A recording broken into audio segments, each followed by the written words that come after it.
Um bom dia a todos e todas que nos acompanham a mais um evento aqui no Centro de Estudos e Aperfeiçoamento Funcional do Ministério Público do Rio Grande do Sul. Hoje, nessa manhã gelada, nós estamos aqui com 3 queridos colegas e muito competentes do nosso núcleo de mediação do Ministério Público do Rio Grande do Sul, o MEDIAR. Hoje estamos já iniciando o segundo evento do curso de capacitação em autocomposição do Ministério Público do Rio Grande do Sul. Esse curso vai compor uma série de eventos, dos quais nós trabalhamos no vídeo que já está disponível nos nossos cursos disponíveis e no YouTube, que foi falando um pouquinho do mediar e seu papel. Hoje, eu vou apresentá-los aqui. A webconference vai tratar do planejamento de mediações e negociações, com o objetivo de demonstrar que o planejamento dos trabalhos são extremamente importantes e, como nós vamos conversar com os colegas, essenciais. Nós sabemos que a autocomposição não é algo novo dentro das nossas atuações do Ministério Público e do próprio sistema de justiça. Desde que entrei no MP, a gente fazia acordos, empiricamente se negociava. Mas a mediação como métodos preferenciais, a negociação como um método preferencial, a autocomposição como método preferencial, é algo recente na legislação. Hoje, nós vamos tratar de métodos de planejamento dessas mediações e negociações e os nossos queridos Paulo Valério Dalpai Moraes, procurador de Justiça do Ministério Público do Rio Grande do Sul e coordenador técnico do MEDIAR, um longo e vasto currículo, que a gente não vai ler aqui, Ivana Rups Ferrazzo, promotora de Justiça e secretária executiva do MEDIAR, Ricardo Chinex Rodrigues, que também é promotor de Justiça, secretário-geral do Ministério Público e também coordenador do Núcleo Permanente de Incentivo à Autocomposição, MEDIAR. Para iniciar esse evento aqui hoje, nós vamos começar com a nossa querida colega Ivana. Sejam bem-vindos a mais um evento do CEAF. Já deixando lembrado a todos que façam suas inscrições, que no dia 27 nós teremos o próximo curso com outro conteúdo que será, então, sobre as questões de ferramentas, que hoje será falado, mas lá os colegas farão uma exposição mais específica sobre ferramentas e métodos. Doutora Ivana, seja bem-vinda. Muito obrigada, Marta. Já nos sentimos em casa aqui no CEAF, né? Bom dia a ti, Paulo, Ricardo. Bom dia à Procuradora de Justiça, Elaine, que nos prestigia aqui, nossa parceira de mediações. Bom dia aos demais servidores, colegas que nos assistem online, presencialmente. É um prazer estar aqui no CEAF, é um prazer conversar sobre essa temática da autocomposição, que é o nosso dia a dia, que tanto nos motiva e que tantos bons resultados tem trazido para o trabalho do Ministério Público. Hoje a nossa ideia, indo direto ao ponto, é conversar sobre o planejamento das nossas autocomposições. Como é que ele se dá, quais são as etapas, o que nós reputamos o mais importante. Então nós vamos fazer um bate-papo aqui os 3 hoje, é essa a proposta, contando alguns casos, dando os principais tópicos. Nesse nosso planejamento, o nosso pontapé inicial para uma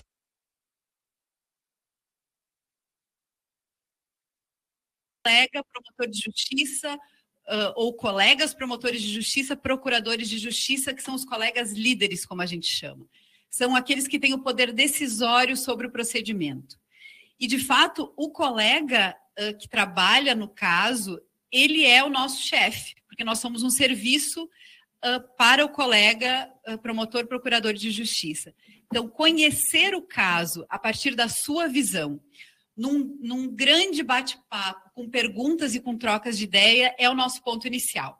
E por quê? Porque a gente precisa saber como é que o caso se iniciou, o que deu ensejo a ele, em que fase ele se encontra, quais são os percalços até então, né? O que o colega espera alcançar com a autocomposição, o que é negociável, o que não é negociável, quem é o seu demandado, como é que ele se comporta, o que esperar dele, né? Então, todas essas questões são trazidas nesse momento inicial de prospecção sobre o caso. Isso é realmente muito importante. Muitas vezes participam não apenas os colegas e nós do núcleo de autocomposição. Normalmente estamos os três, porque esse momento inicial ele é realmente muito importante, mas também muitas vezes chamamos já nesse ponto de partida algum técnico, algum centro de apoio, algum colega muito experiente que já tenha tratado do caso, que tem um notório saber, né? Porque tudo isso nos ajuda a conhecer com mais clareza o caso que está no mediar, né? Também realizamos pesquisas, estudos jurídicos ou não jurídicos. Esse é um momento de fazermos cálculos também, simulações. Muitas vezes nós nos valemos do NAP, o nosso núcleo de pesquisa. Ele é realmente muito importante para que nós possamos delinear. Fazemos pesquisa na rede também de computadores, quantos consegue do que já está disponível nas redes sociais, né, no Google, enfim. Isso tudo nos ajuda a ter essa visão e esse diagnóstico do problema. O objetivo, então, dessa fase inicial, desse pontapé inicial é esse. Legal, uma coisinha nesse tema, tão bem explicado pela Ivana.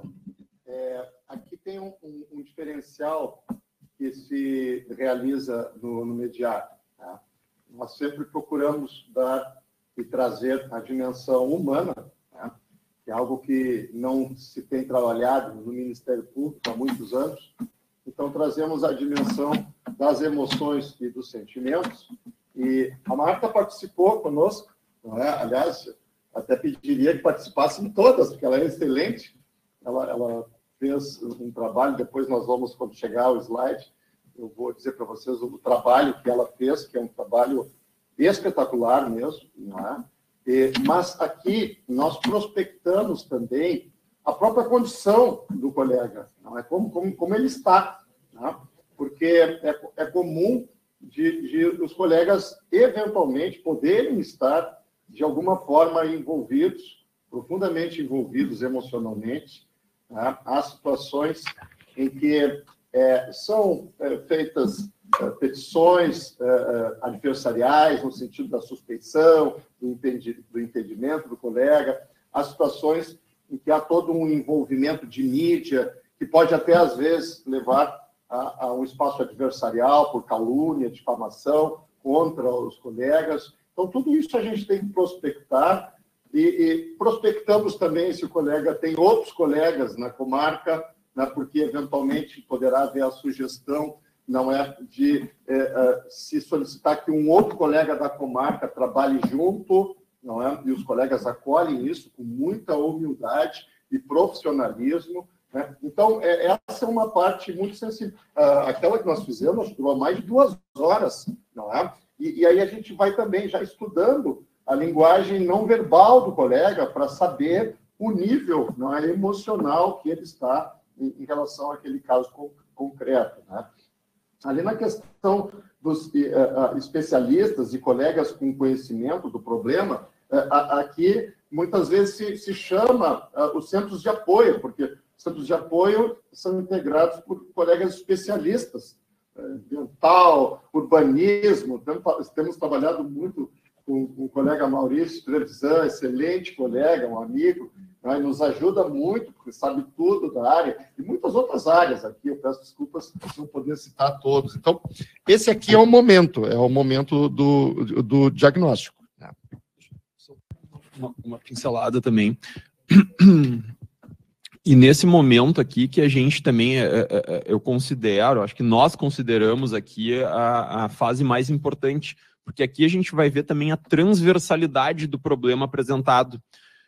Porque no método mais tradicional, a gente se preocupa muito com o processo judicial ou com a investigação e a gente quer resolver aquela questão pontual. Aqui não. Aqui a gente já verifica o problema, aonde é que esse problema pode causar algum tipo de reflexo. E aí, se necessário for, chamamos o colega da comarca vizinha, né, como já fizemos ali na área da saúde, aqui no Rio Grande do Sul, entre Bento Gonçalves e Caxias do Sul, a questão das referências de saúde, uma decisão iria impactar na comarca vizinha. Então, chamamos os 2 colegas da saúde de Bento, o Alessio, nosso parceiro, e a nossa parceira lá de colega de Caxias, a Adriana. Então, nessa fase aqui que é muito importante esse diagnóstico. E aqui também, alguma quebra de paradigma. Nós chamamos, por vezes, o colega que trabalha na área criminal, que às vezes tem uma repercussão criminal, aquele problema apresentado, e o colega não criminal. Então, nós também tentamos trazer o crime para cá para trabalharmos tudo de uma forma global, planejada e construída entre todos. Para finalizar, e olhem a palavra, diagnóstico, trazendo essa referência que é um diferencial das atualizações a respeito de autocomposição, que não é apenas resolver o problema, é tratar o problema, né? Você vê um problema estrutural, você trata realmente o problema. Há problemas até que não tem como resolver, não é? Mas você, ao menos, vai trazer um tratamento para que se possa, não chegar a algum nível de consenso que passe de uma situação de vida não adequada para uma situação de vida relativamente ou melhor adequada às condições de vida. Então, por isso, anamnese, diagnóstico, e eu queria reforçar essa dimensão que a gente trabalha de tratamento do problema estrutural. E só aproveitando também o que o Ricardo disse, que eu acho que é muito importante, a gente tenta sair um pouco daquelas caixinhas do que a gente aprendeu no direito, que é, enfim, o que é urbanismo, que não se mistura com ambiental, que não se mistura com crime. Não, aqui realmente o problema a gente tenta visualizar de forma ampla, né? O Paulo muitas vezes refere, pode passar, Rick, que a gente precisa nos colocar o problema como um drone, não é? E isso amplia muito as possibilidades de solução do problema também. Quando a gente vê o problema de forma mais ampla, a gente consegue também elaborar soluções mais criativas e mais diversas em busca da solução dele. A próxima etapa, e seguindo, na verdade, uma sequência, é a gente verificar com mais profundidade o contexto do qual a gente está falando. Aqui não é apenas a questão jurídica, uma compreensão jurídica, mas é isso que a gente vem dizendo do planejamento como um todo. Para o planejamento como um todo, a gente precisa conhecer o problema como um todo, em todas as suas facetas e aspectos, né? E tem um caso no qual o Mediar já se debruça há bastante tempo, e eu acho que daí o Paulo ou o Ricardo podem falar, em que isso fica bem evidente, que é o caso do transporte, e a gente gosta tanto desse caso do transporte público de Santa Maria, em que a gente precisa realmente compreender a amplitude desse problema e todo o cenário objetivo para tentar, então, poder enfrentar todos os tentáculos desse problema. E o exemplo que a gente sempre cita, assim, já no início, né, é a problemática do transporte coletivo, que se intensificou a partir da pandemia. E começaram a surgir várias situações em vários municípios, a questão do transporte coletivo. A gente sempre cita os exemplos das cidades maiores, porque é onde há um impacto tremendo, né, na vida da população, porque a população depende do transporte. E Santa Maria foi o nosso cenário. Nós começamos lá, a colega Giane, nossa querida colega Giane, lá de Santa Maria, havia uma ação civil pública, e aí aquela questão da dinâmica processual. Havia uma ação civil pública proposta há 10 anos, onde o pedido, objetivamente falando, da ação era que o município fizesse uma licitação para o serviço de transporte coletivo municipal. E então, há 10 anos tramitando o processo, nunca houve um processo licitatório, era um serviço de forma precária, e com a pandemia começaram a ter os problemas da quebra do equilíbrio econômico-financeiro do contrato. O consórcio de empresas começou a apresentar problemas financeiros. Eles tinham dificuldade para trocar um pneu, tinham dificuldade para botar um óleo diesel no seu ônibus, dificuldade financeira na base do empréstimo do comércio local. Só que a coisa começou a explodir. E nós chegamos num cenário, inclusive, de problemas políticos internos do município, porque uma parte da política municipal entendia que eram empresas privilegiadas e sempre foram privilegiadas do ponto de vista econômico da cidade. A outra parte, mais preocupada com o serviço, entendeu que, bom, se nós não tomarmos alguma atitude, essas empresas vão falir, vão entrar em recuperação judicial e o transporte vai parar. Então, nós chegamos num momento assim, extremamente delicado, foi janeiro de 2021, extremamente delicado, onde nós começamos a prospectar. Fizemos uma primeira reunião com a colega, então, naquela fala anterior, prospectamos o problema e começamos a fazer as reuniões, as pré-mediações. Fizemos uma pré-mediação com as empresas e isso também faz parte do planejamento, porque, por vezes, botar todo mundo dentro de uma reunião sem conversar com o problema com cada uma das partes envolvidas pode gerar um problema ainda maior. Inclusive, pode gerar o fracasso de uma tentativa de autocomposição. Então, nós começamos a conversar, dialogar com todos os envolvidos. Começamos com as empresas, depois com o poder público municipal e partimos para o poder judiciário. Como havia um processo judicial, então foi pedido uma audiência de conciliação e partimos para um processo judicial onde nós conversamos com a magistrada, explicamos para a magistrada como é que seria o método de trabalho do núcleo de mediação do Ministério Público junto com a Promotoria de Justiça, onde já havia uma pré-aceitação das empresas, já havia uma pré-aceitação do Poder Público Municipal, mas nós tínhamos que apresentar este cenário para o Poder Judiciário, até para a juíza ter a tranquilidade de tomar as decisões necessárias nos momentos certos, né? Então, nós apresentamos, foi aceito por todos, então, a nossa participação como um órgão mediador do problema. Então, nós, com autorização judicial, nós realizávamos as sessões de mediação internas e nós íamos no andar da carruagem informando o processo do que vinha acontecendo. Então, nós chegamos nesta questão num serviço prestes a fechar, a população ia ficar sem transporte, onde a gente fazia reunião e só falava, olha, pessoal, é uma questão de sobrevivência. Lembra, Paulo Valério? É uma questão de sobrevivência. Nós temos que garantir a sobrevivência para essa semana, para a reunião da semana que vem a gente dar mais um respiro, e assim a gente foi indo de semana a semana. Fechamos 2 acordos, e aí que vem aquela tranquilidade dos acordos, quando já tudo definido dentro ali do processo. A gente fechava os acordos e encaminhava a homologação judicial.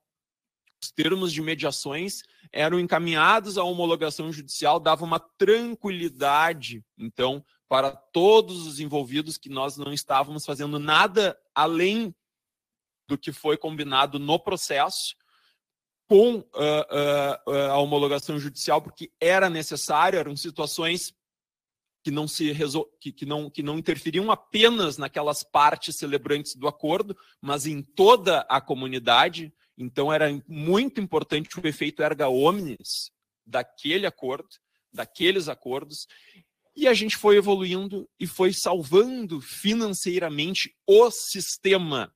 E aí que vem também a questão da narrativa, porque toda a ajuda econômica, a população entendia que eram para as empresas, e nós mudamos a narrativa, e depois nós vamos falar da mídia, né, da imprensa, Nós mudamos a narrativa e fizemos uma correção de narrativa. Não é para as empresas, é para o sistema público de transporte.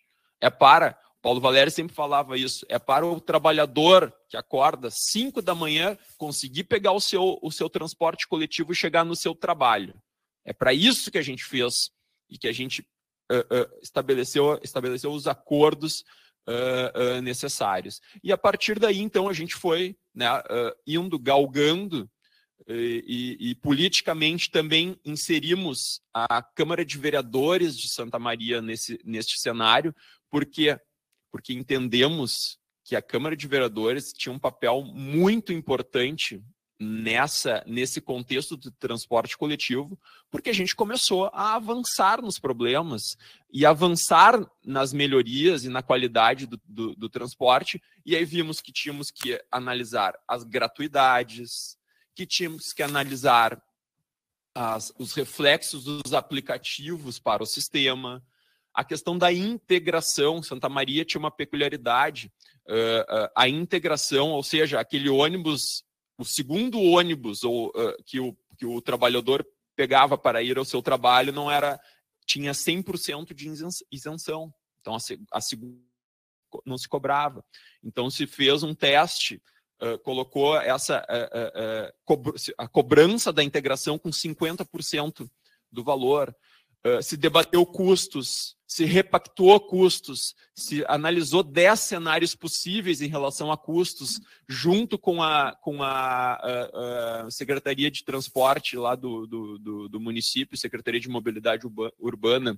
A questão da manutenção de frota, se diminuiu a frota para se diminuir o custo do serviço, a remuneração, e tudo isso a gente fazia sem aumentar a tarifa. E isso era muito importante, era uma base da nossa questão. A nossa colega Giane, sentindo o aspecto local, falou para nós: gente, a gente tem que fazer esta autocomposição, mas sem aumentar a tarifa. Porque se a gente aumentar a tarifa, a gente vai afastar a população da nossa mediação. E a gente tem que fazer algo que a população esteja de acordo e acompanhando a nossa mediação. Excelente exposição do Rick. Queria também dizer, nesse caso concreto, aliás, um beijo lá para a Giane. A Giane é uma baita de uma amiga, né? Uma baita colega. E aqui eu queria destacar também, alguém pode estar perguntando, não, mas para aí então, mas o Sejusc, há uma sobreposição mediário e Sejusc? Não há, não é? São trabalhos bem diferentes, em que pese serem trabalhos de autocomposição, nós realizamos um trabalho diferenciado. Diferenciado não no sentido de ser melhor ou pior, é diferente. Por exemplo, aqui, nós tivemos que fazer interlocuções com Câmara de Vereadores. Isso não é brincadeira, isso é bem difícil. Até já nos fizeram a pergunta, eu quero ver como é que vocês negociam com Câmara de Vereadores. Não foi a primeira vez, nós já fizemos negociações, realmente são negociações especiais, são negociações mais difíceis, não é? Muitos dos vereadores ali de Santa Maria são candidatos a deputado federal, a senador, a deputado estadual, prefeito e tal. Então, são pessoas assim que têm uma característica diferenciada, não é? E mais, né, uma outra questão que nós fazemos, eventualmente nós temos que fazer negociações com outros órgãos públicos, né? Tipo convênio, o que nos diferencia do Sejusc. Nesse caso concreto aqui, a situação ficou tão complexa que nós tivemos que fazer um acordo com a Agergs. Aí fizemos um termo de cooperação específico, Ministério Público e Agergs, para trabalhar nesse caso concreto, que é uma coisa completamente inédita. Então, por isso que eu digo, né, o nosso trabalho é diferente do Sejusc, que faz um excelente trabalho. Né? Por quê? Porque aqui, vocês devem ter percebido, o Ricardo falou, nós fizemos também uma negociação com o Poder Judiciário. Isso é algo inédito, onde você expõe um trabalho, olha, nós trabalhamos assim, pode ser. A doutora Fabiane, a juíza, acreditou no nosso trabalho e deu resultados evidentes Não é? Então, aqui para vocês verem como a gente prospecta fundo. Né? Quanto mais amplo você fizer essa prospecção, melhor será o seu planejamento. A gente poderia ver o cenário objetivo como um grande menu. Né? Você chega num restaurante, tem um menu, assim, você tem que fazer o menu da negociação, né? Que é o que Harvard também ensina, né? Faça o menu da negociação e, claro, esse menu vai variar ao longo do avanço das negociações, né? Mas pelo menos você faz um planejamento o mais perfeito possível. Só complementando assim em relação ao transporte Santa Maria, o exemplo, tá? Essa negociação nossa com a Câmara de Vereadores, que nós também expusemos de uma forma muito comprometida a eles toda a questão, e também, de certa forma, nós colocamos eles como um dos protagonistas, os vereadores como protagonistas. E aí é que vem a questão da autocomposição. Na medida em que nós trabalhamos todo um cenário e quem tem que participar desse cenário é colocado como protagonista, a coisa muda de figura. O tratamento do problema muda de figura, passa a ser um problema de todos e não de um. Né? E o exemplo disso, semana passada, até a Giane nos mandou, foi aprovado pela Câmara de Vereadores de Santa Maria, por 17 votos a 3, um subsídio de 6,2 milhões de reais ao transporte coletivo. Isso vai salvar, isso vai dar um fôlego, vai salvar o transporte coletivo atual e vai tornar a licitação de Santa Maria muito competitiva. Porque as próximas empresas, e a licitação está para sair nesse segundo semestre, as empresas interessadas já vão ter a garantia de ter um subsídio público ao sistema. Ou seja, transporte público de qualidade, moderno e econômico para o cidadão. Desculpe colocar mais uma coisa. É que são uns detalhes muito interessantes. Olha o que o Ricardo falou. Tá? Foi aprovado, mas existe contestação a isso.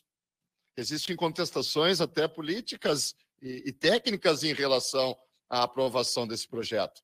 Mesmo assim, o Mediar vai outorgar, vai entregar um espaço de escuta. Nós vamos escutá-los, porque pediram uma audiência com o Mediar e nós vamos conceder.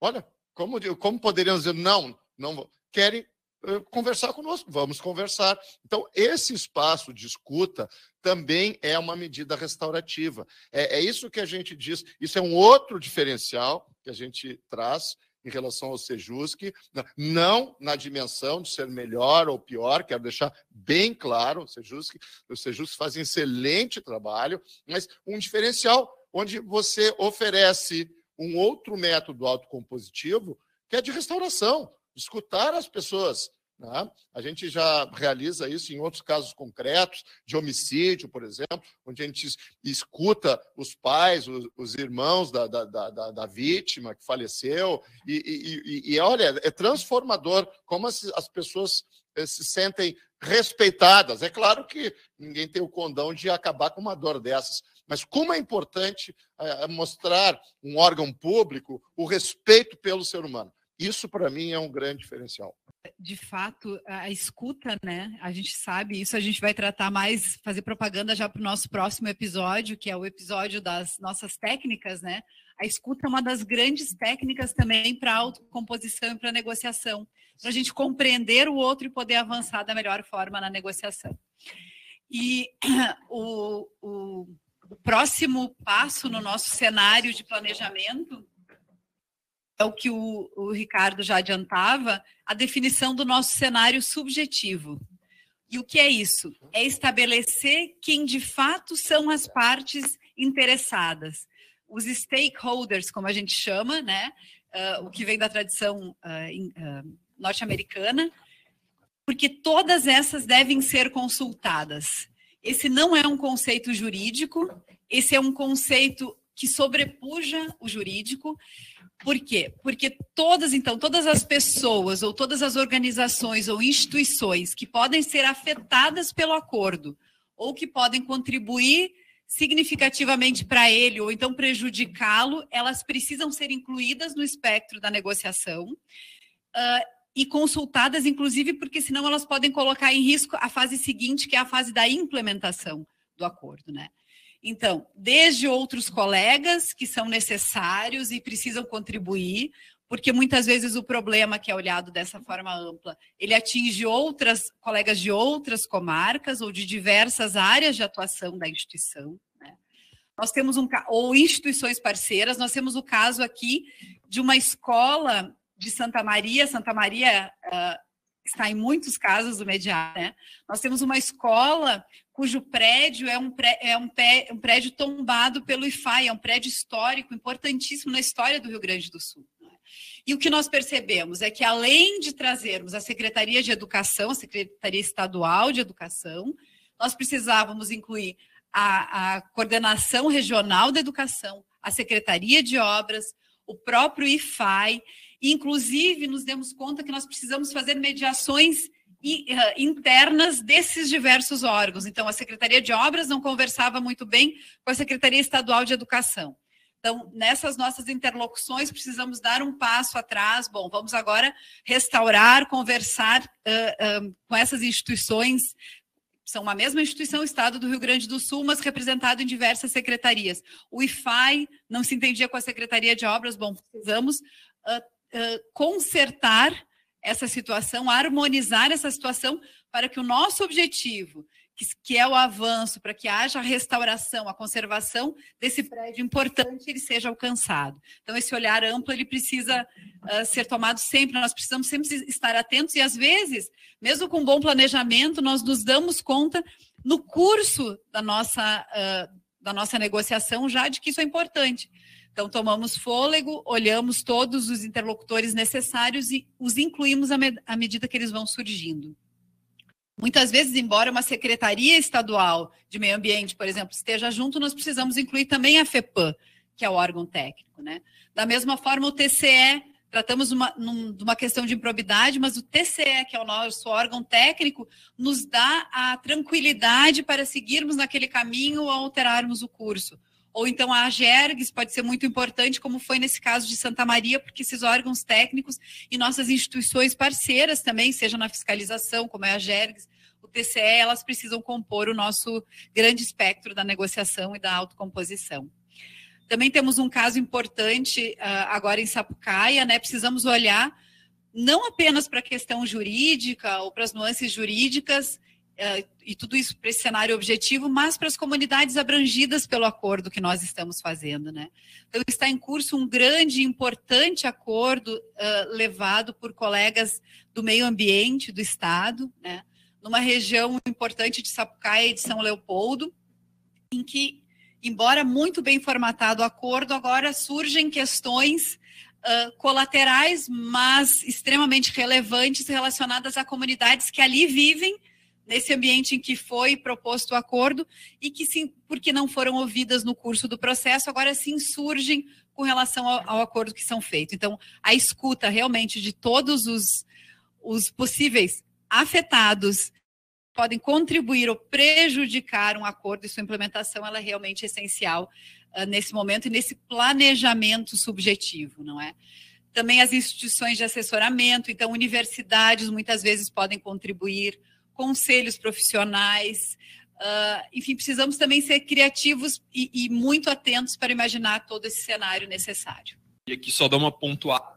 Gente, é sempre bom fazer os paralelos, né? Às vezes, assim, no processo a gente fica muito restrito às partes, né? A parte X é a parte Y, é o autor, é o réu, é o requerido e tal. Resolvemos o processo. Tá, tudo bem. Mas, né, aí tem que implementar a política pública. O secretário lá participou dessa questão, ele se assenhorou, né? Ele tem uma sensação de pertencimento para desenvolver a política pública. O morador, ele vai ser atingido pelo acordo, ele participou? Será que ele não vai ser um adversário na implementação do acordo? Será que não é importante trazê-lo para ser um dos protagonistas, inclusive para a perfectibilização do acordo? São essas questões que a gente tem que colocar e dar uma virada de chave.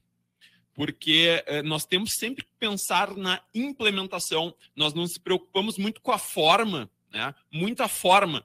Vou fazer um acordo, vou fazer um termo aqui que eu agora comprometi lá o réu. Tá, e aí? E a implementação? Quantos acordos infrutíferos nós temos? Quantos? O Conselho Nacional de Justiça fez lá uma análise. Nós temos 54% a mais de execução do que de conhecimento. Ou seja, a questão da resolutividade, e aí entra a resolutividade, recomendação 54 do Conselho Nacional do Ministério Público, ela deve servir como parâmetro para as nossas tratativas. A gente tem que fazer tratativas que tenham implementação. E é isso que nós estamos querendo colocar aqui. Nós temos que trazer todas as pessoas e instituições que, de alguma forma, vão participar da implementação do acordo. A gente já tem que pensar mais adiante, abrir o horizonte e pensar mais adiante, e não só naquele TAC, naquele acordo, tá? Mais adiante. Olhem só que interessante. E mais um diferencial aqui que eu queria destacar para vocês. O que o Ricardo falou, aliás, a Ivana fez uma exposição maravilhosa, né, também. Os cenários físicos ou não físicos que se trabalham. Nesse caso, por exemplo, de Sapucaia do Sul, nós trabalhamos em 3 cenários físicos e não físicos. Tá? Nós trabalhamos, num primeiro momento, um cenário virtual, fizemos uma reunião imensa com a comunidade, com advogados, e nós do lado de cá, né? Vereadores, deputada, né? Vimos que foi, mas não da melhor forma, porque era o que se pôde fazer naquele momento. Às vezes é o que se pode fazer, porque a questão era tão urgente que tivemos que fazer com urgência, mas depois criamos cenários, não é? Em círculos. Trabalhamos em círculos no nosso auditório do Marcelo Kiffner, lá no Ministério Público. Fizemos audiências em círculo, todo mundo igual, não é? Colocamos as regras do jogo ali, não poderiam haver agressões, houve até, nós tivemos de intervir, e mais, trabalhamos no cenário também em loco, na rua, né? Aí eu gostaria que o Ricardo, então, complementasse, porque ele que foi o autor da técnica. Então, esse caso de Sapucaia, nós fomos lá na comunidade, né, lá na ocupação, 3.057 pessoas, né, mais precisamente a ocupação, que é uma ocupação situada numa zona relativamente estável do município, só que ele tinha um problema: a população não tem água. A população vive sem água, 700 moradias sem água.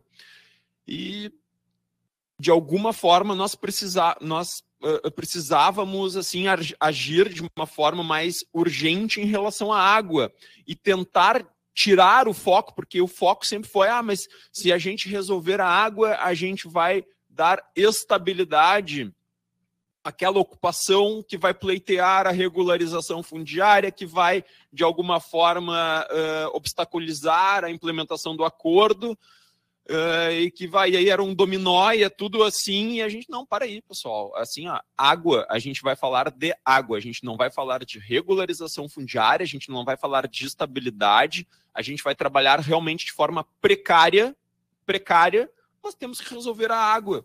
Então fomos lá na comunidade, numa manhã gelada de outono, e fomos percorrer a comunidade.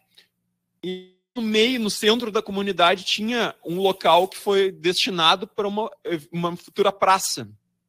E ali nós colocamos todos em círculo, em pé, em círculo, e começamos a colocar as situações. Foi perguntado, né? O que o Mediar achou aqui da comunidade, né? Foi colocado isso. E aí nós, né, colocamos, nós achamos uma comunidade organizada, uma comunidade digna, que está buscando a água, e só a água, nós não estamos falando em regularização fundiária, mas temos uma crítica para fazer à comunidade, e aí fizemos isso, né? Temos uma crítica para fazer à comunidade. Vocês não estão se organizando para o cadastro. O acordo, o grande acordo, estabelece a questão do cadastro. E vocês estão focando em problemas que não interessam a vocês neste momento. Vocês têm que focar no cadastro. E aí estava o prefeito, aí o prefeito já sugeriu, não, para aí, cadastro, não, eu vou fazer uma campanha, vou botar carro aqui da assistência social, nós vamos fazer o cadastro. Porque independentemente do que for acontecer no futuro, desocupação da área, regularização, realocação, venda, né? Aquela venda, compra e venda em relação à comunidade, onerosa. O primeiro passo é o cadastro. E para proteção de todos e para a segurança jurídica lá do acordo, o cadastro é muito importante. E aí se desenvolveu, né, num círculo, colocando olho no olho, sem promessas vagas, né, que esse é um grande problema também que a gente verifica aqui. Tem que falar com seriedade e a população tem que entender que é algo sério. E aí se abraça. Aqueles 3.054 adversários viraram 3.054 parceiros. Então, é isso. E mais a importância das técnicas autocompositivas. E qual a principal dela? O uso de perguntas. Né? Perguntou-se por que eles não estavam fazendo o cadastro. Nós nunca iríamos imaginar, porque eles estavam com medo. Eles estavam com medo de dar o nome e o CPF. Então, pessoas tão vulneráveis, e isso, às vezes, a gente se encastela nos nossos castelos e a gente não vai lá para perguntar, mas por que esses caras não fazem o cadastro? Porque estão com medo. Então, tu só consegue obter uma informação dessas fazendo aquilo que é o mais importante em uma negociação, que é o quê? Investigação. Essa é uma das principais questões de negociação. Investigação e planejamento. E como é que você investiga? Perguntando. Porque nós temos o viés, promotores, de falar e falar e falar. Esses dias nós estávamos numa reunião ali. Pô, mas tu não vai falar? Não. Nós estamos aqui trabalhando. E a nossa principal arma, entre aspas, de trabalho, é escutar e perguntar. E não falar. Né? Então, mas queria ressaltar, então, esse aspecto, não é? Que o Ricardo falou, essa mobilidade, essa flexibilidade que é própria dos procedimentos estruturais. Tá? Alguns órgãos de autocomposição somente trabalham nos espaços que eles acham apropriados, aqueles espaços formais, até porque são métodos autocompositivos de massa, e, claro, de repente o órgão não pode andar para lá e para cá, mas nós trabalhamos de uma maneira diferenciada. Se tivermos que ir às comunidades, vamos à comunidade. Então, a flexibilidade, inclusive física, né, o que é um diferencial. E flexibilidade também de métodos, não é? Porque a gente também vai circulando entre todos os métodos. Os métodos que nos vêm das práticas restaurativas, quando a gente com sensibilidade percebe que esse é o caminho necessário naquele momento. Em algum momento nós precisamos enveredar para uma negociação mais pontual e nós orientamos o colega, bom, aqui vá por esse caminho. No outro nós precisamos ir para um cenário de mediação, né? E também não nos engessarmos nos métodos. Também é muito importante a gente ter isso, né? Não, nós agora só podemos fazer mediação. Ou então nós agora só podemos fazer uma negociação nesse caso. Ou então agora será uma conciliação. Não, nós temos que ter a clareza que nós gerenciamos uma grande autocomposição e que esses conceitos, né, métodos conceituados, eles nos dão diretrizes, caminhos, princípios, mas que nós precisamos ter a flexibilidade de circular entre todos eles, né? E é justamente, né, inicialmente, muitas vezes nós escolhemos um cenário autocompositivo. Então, nos propomos, bom, nesse caso, faremos uma mediação, em que alguns colegas assumirão o papel de mediadores, e um outro colega, e por isso que nós estamos em 3, né, também, porque muitas vezes 2 de nós assumimos o papel de mediadores, conciliadores, nessa postura mais imparcial, e outro colega apoia o colega promotor, procurador de justiça, como o negociador, não é?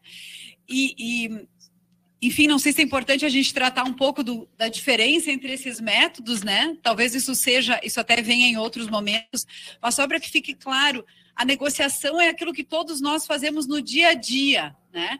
É uma comunicação entre duas partes ou multipartes em que nós temos interesses comuns, interesses opostos e tentamos chegar a um acordo que satisfaça a todos, né?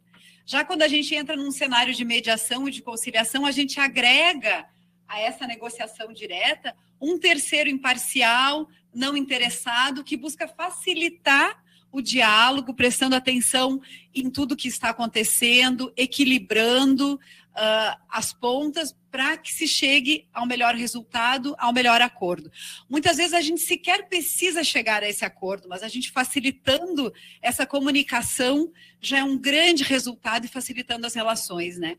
A restauração, muitas vezes, ela entra quando já existe uma relação conturbada, já existem danos no cenário, as relações, e a gente precisa, então, pensar quais são as necessidades dos envolvidos e como é que a gente entra para restaurar essas relações. Aqui mais um detalhe bem interessante, essas coisas que a gente está dizendo, infelizmente, não estão nos livros, a gente aprendeu, né? A gente aprendeu na técnica. Então, vou trazer um exemplo aqui que a Marta viveu conosco, vivenciou essa experiência semana passada. Eu não vou trazer... depois o Ricardo pode falar do caso concreto do Grêmio, talvez, né? Mas eu não vou também identificar essa negociação, porque ela está em curso, mas apenas as técnicas, né? É uma negociação ampla que envolve mais de uma ação judicial e empresas, Ministério Público, entes públicos, extremamente complexa a negociação.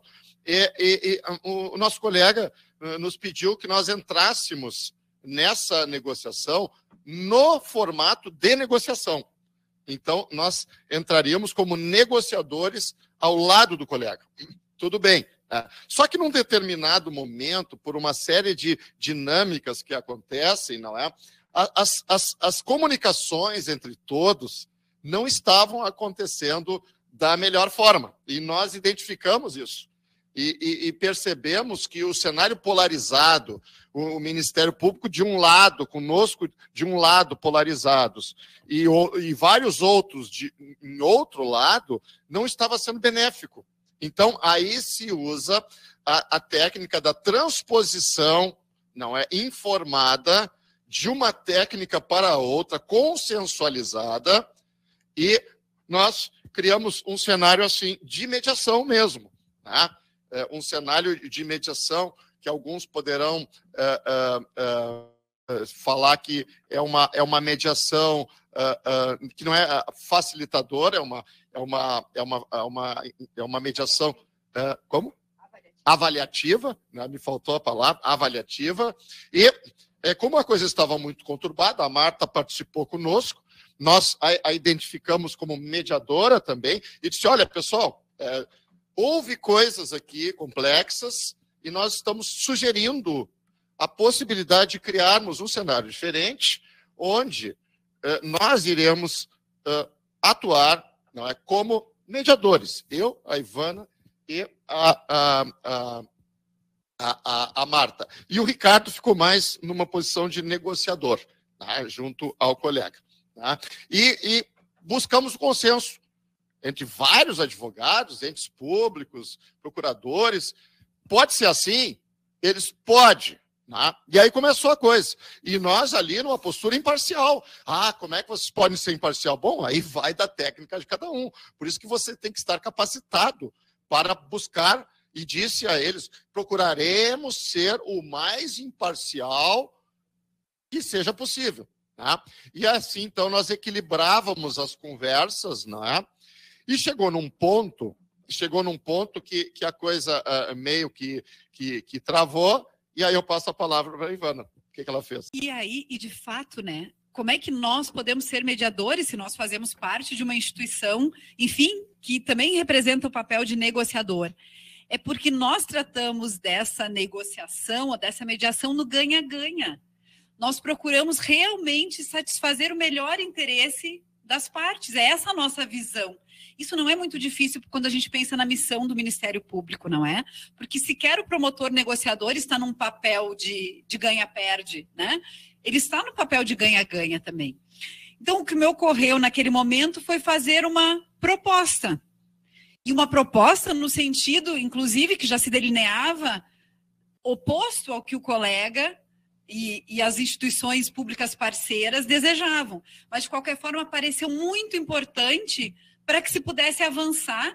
Isso também gera credibilidade para nós enquanto mediadores. Porque, de fato, parecia alguma coisa viável, possível juridicamente, embora o colega não concordasse, tampouco as instituições públicas parceiras, né? E aquilo gerou a possibilidade também, essa pergunta e essa proposta, de que os dois polos se reunissem em reuniões privadas, então nós fizemos uma pausa na nossa mediação, pudessem discutir aquela proposta, uma pausa de 15 minutos, né? Então, cada qual fez reuniões, cada qual fez reuniões por WhatsApp, né? E nós, então, ficamos nós, os mediadores, na sala, o Paulo, a Marta e eu, aguardando o término daqueles minutos, em que voltaram. De fato, né? Acho que a gente pode contar, essa proposta não foi aceita, né? Sim. Mas gerou mais facilidade na aceitação daquilo que já vinha sendo proposto pelo colega, pelo Ministério Público. Eu diria que a intervenção, e aí o mediador avaliativo, a intervenção da Ivana alavancou a negociação que nós estamos... Alavancou. Porque, às vezes, mesmo não aceitando a proposta do mediador, alavanca uma série de outras conversações que eles acabam chegando a um ponto, né? E foi tão interessante aquilo ali, né? Depois que a Ivana fez o questionamento, que era uma proposta de meio termo, né? Uma pessoa muito qualificada de negociação do outro lado viu a oportunidade, e aí que está a questão de o mediador estar muito preparado. Ela olhou para Marta e disse: doutora Marta, qual a sua opinião em relação a esta proposta? Porque ela viu que havia uma simpatia dos mediadores em relação a uma flexibilidade, e ela queria pegar a palavra do mediador, né? E também quero saber a sua opinião, doutor Paulo Valério. Só que ali nós não estamos para opinar. Naquele espaço, nós estávamos para mediar. Eu acho importante tu trazer isto, porque naquele momento ela nos chamou e nós silenciamos. Porque nosso papel não é ali como negociar. Então, nós justamente... Qual foi a minha fala, né? Que era só uma mediadora ouvinte. Eu disse, olha, eu acho extremamente interessante a proposta do doutor Ricardo e do doutor Paulo Valério de fazermos uma pausa. E só. Né? Então, assim, ela nos provocou, e importante que a gente não, sabendo o papel de antemão estabelecido entre negociadores, mediadores e partes, nós sugerimos que, então, era a pausa para que, então, cada um dos negociadores continuassem a negociação. Eu usei como técnica, eu estava casualmente presidindo essa mediação, poderia ser a Ivana, poderia ser o Ricardo, isso aí a gente se reveza, né? E eu senti não é maldade, eu senti a oportunidade, que era uma negociadora muito boa, depois até a elogiei, olha, serena, calma, ponderada, excelente advogada mesmo, né?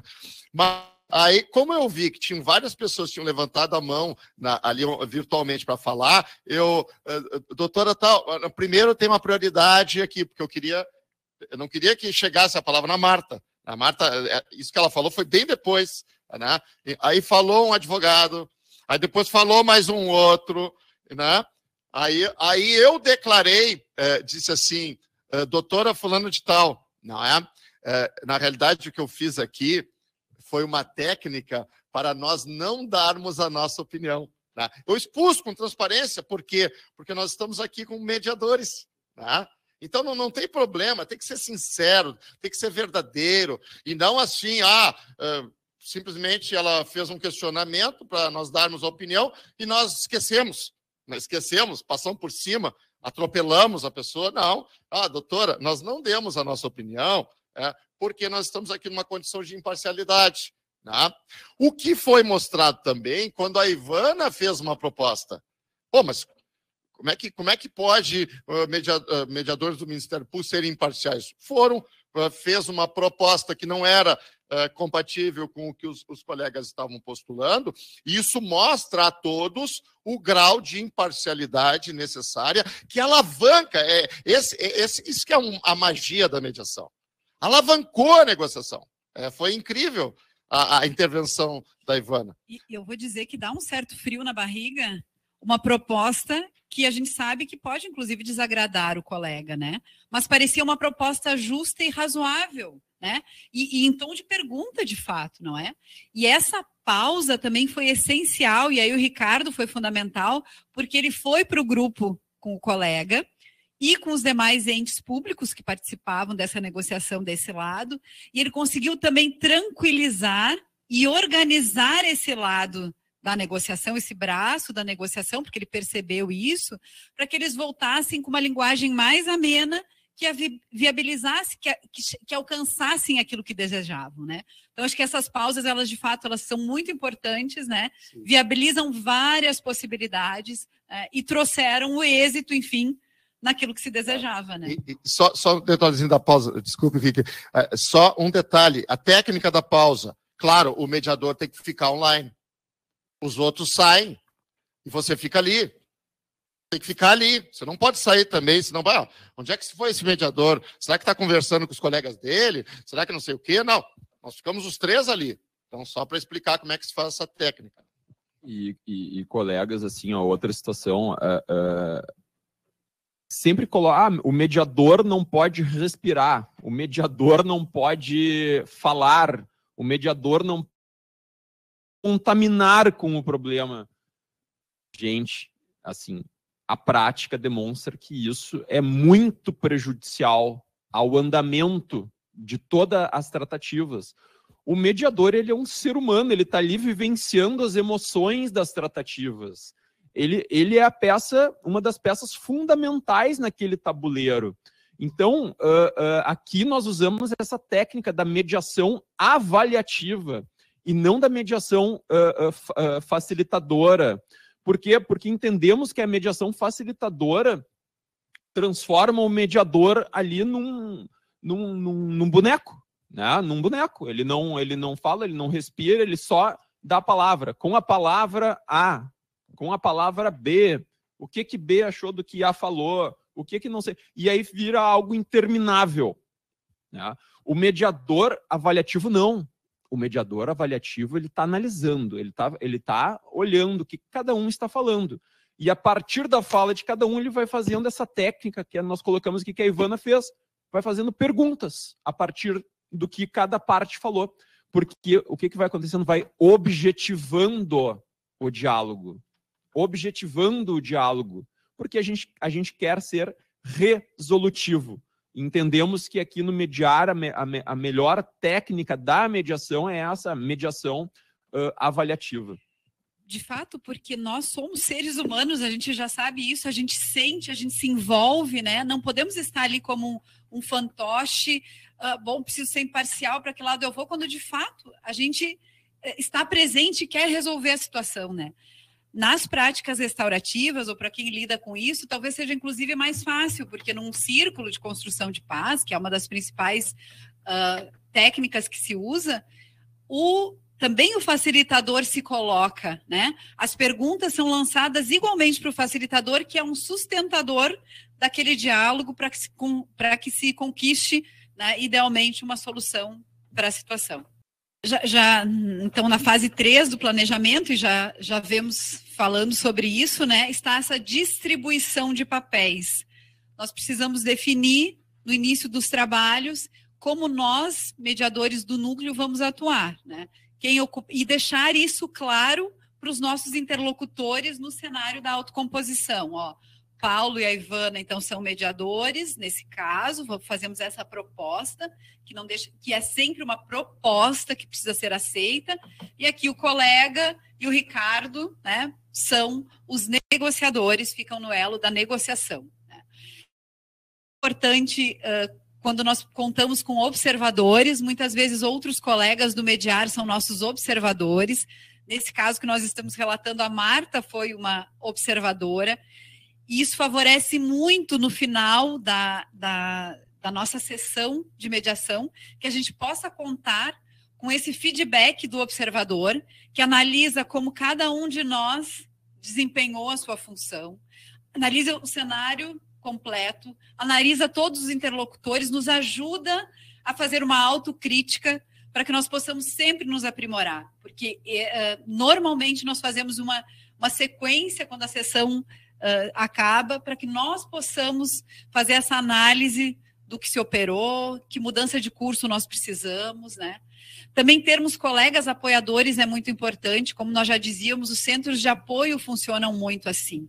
São os colegas que estão estudando em contato com todos os colegas do Rio Grande do Sul, e fora do Rio Grande do Sul também, mas mais presente aqui no Rio Grande do Sul sobre a matéria.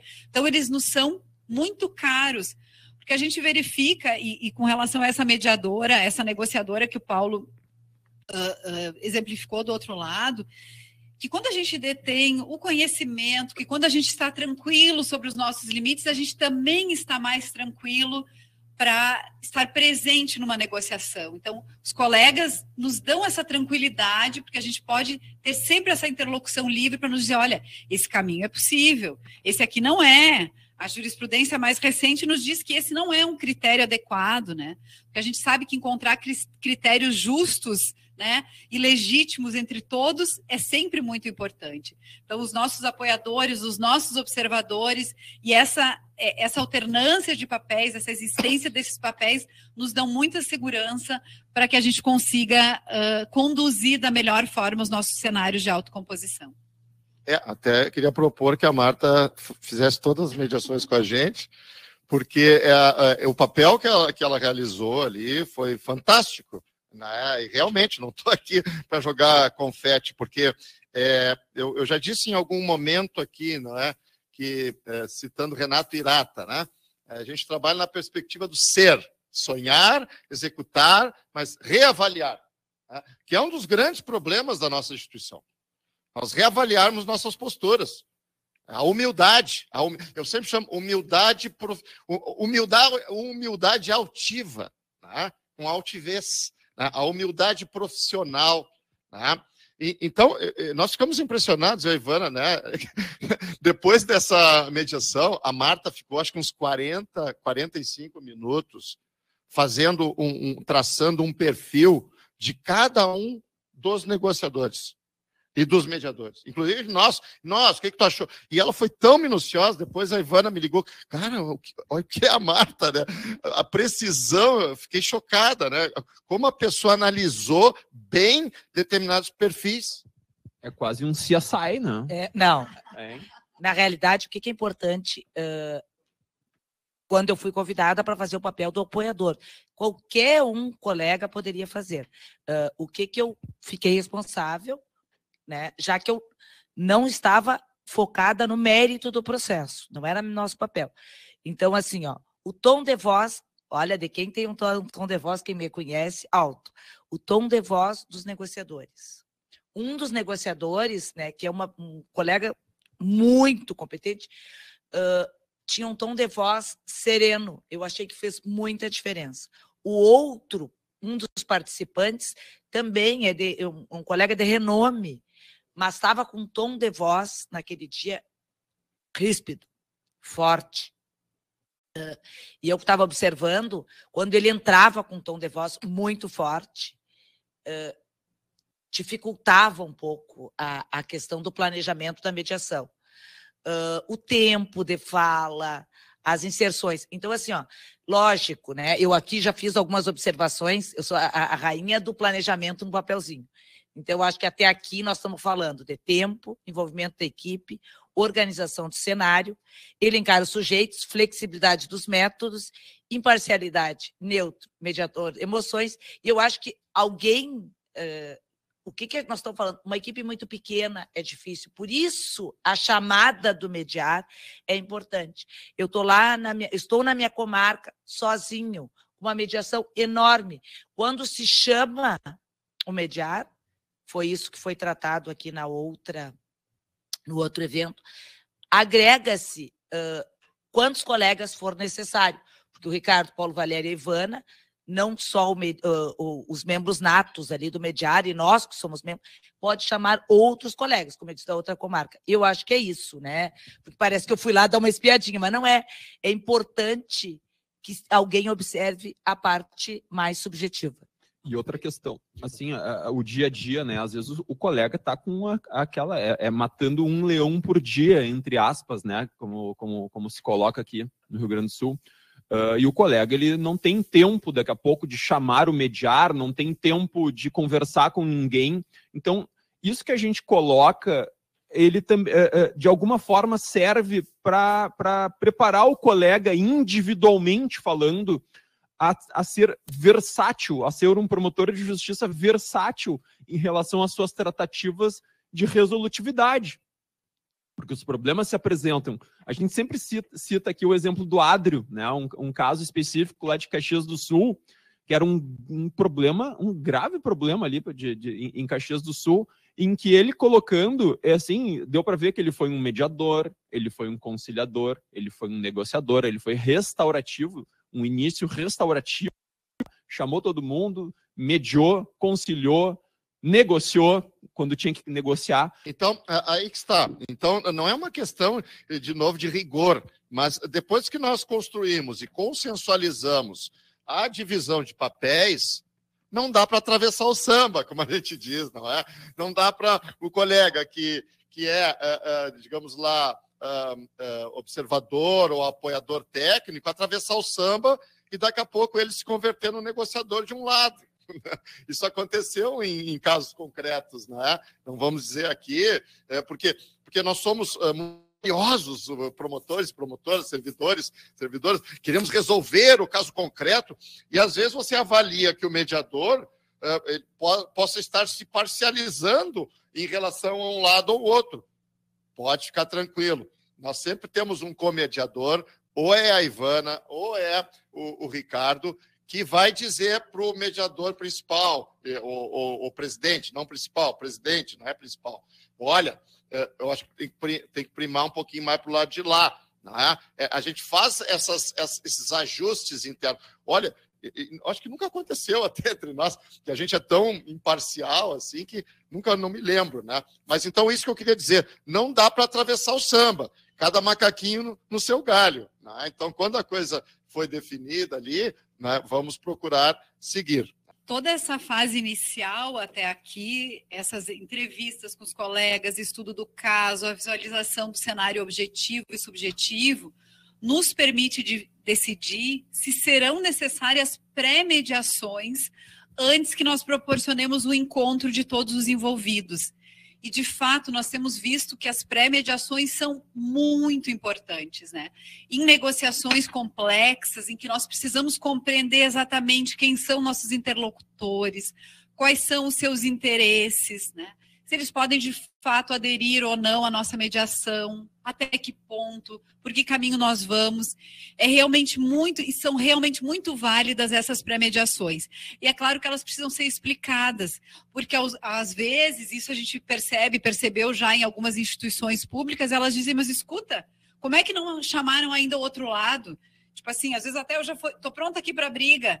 Não, porque nós queremos escutá-los, compreender exatamente qual é a dimensão do problema para vocês, até que ponto isso está incomodando, ou quais são as soluções possíveis. Então, a gente já vai prospectando dos interlocutores tudo aquilo que é importante, né? Isso nos permite obter informações amplas sobre todos os aspectos das mediações, né? E com isso também a gente consegue estabelecer a nossa masa, não é massa, é masa, tem um S a mais ali, né? A melhor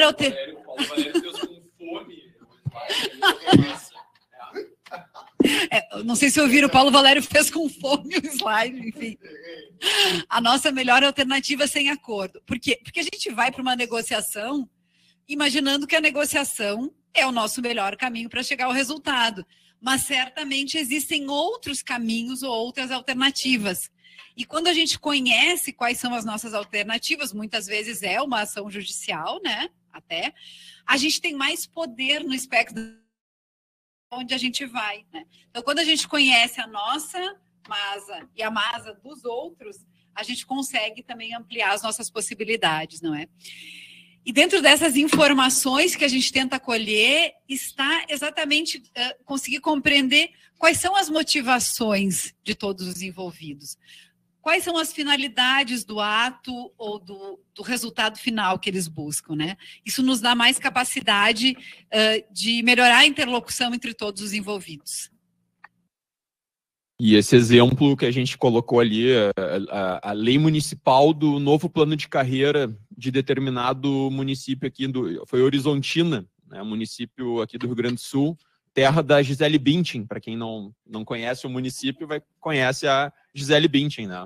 Então, ali nós tínhamos um grave problema, né, um problema de uma lei municipal que estabeleceu um novo plano de carreira com acréscimo salarial aos servidores que o município não cumpria. Assumiu um novo prefeito, o novo prefeito, não vou cumprir, entrou com uma ADI a respeito ali da lei municipal, teve ação popular, mandado de segurança contra ele. Olha, era uma guerra judicial, estava lá no STJ, inclusive, esses processos, né?